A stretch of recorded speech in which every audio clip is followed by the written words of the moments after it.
I'm no longer worthy to be called your son. Guys, was that true? Yeah, it was true. That's what he says. He figured it out, man. So he's going to go back and beg. Let me tell you something, gang. This kid finally got it.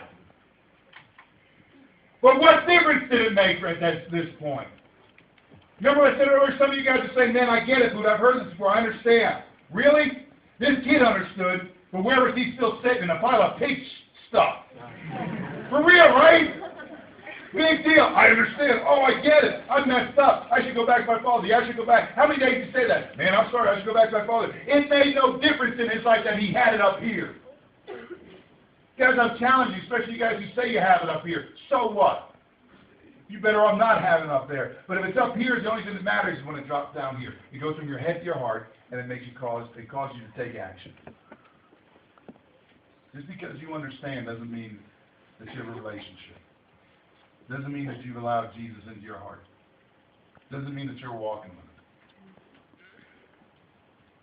him. Again, that's your choice.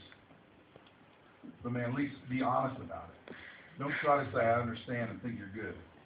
Because Jesus said the only thing that counts is you being in a relationship with me, not knowing where you should be. You know what made the difference in this young man's life? He comes up with his speech, and the next verse says this. So he got up and headed back home. Hey guys, as you're heading back home, like this young man, what do you think is going to happen? And he told his dad, drop dead. He told his dad, you're better off dead to me than alive. I just want your stuff. I don't know what your experience is at home. But for some of us, we're afraid to take that step back because we feel guilt. We know what we've sinned. This young guy, you don't think he felt guilt? And part of him had to be practicing that speech all the way home. But the point is, the father's sitting there waiting, saying, come on home. I know, it's okay.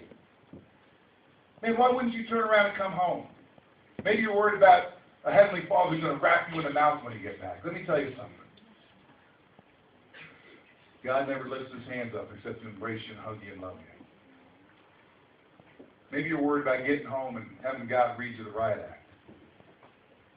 God's got nothing negative to say to you, gang. Are we guilty? I'm guilty. Yeah, you're guilty. But the great story we shared at the cross last night means there's nothing left to be meted out on us. There's no punishment. Jesus took it all. God's standing there waiting for you to come home. Not to yell at you, gang. Not to beat you. But to hug you and receive you.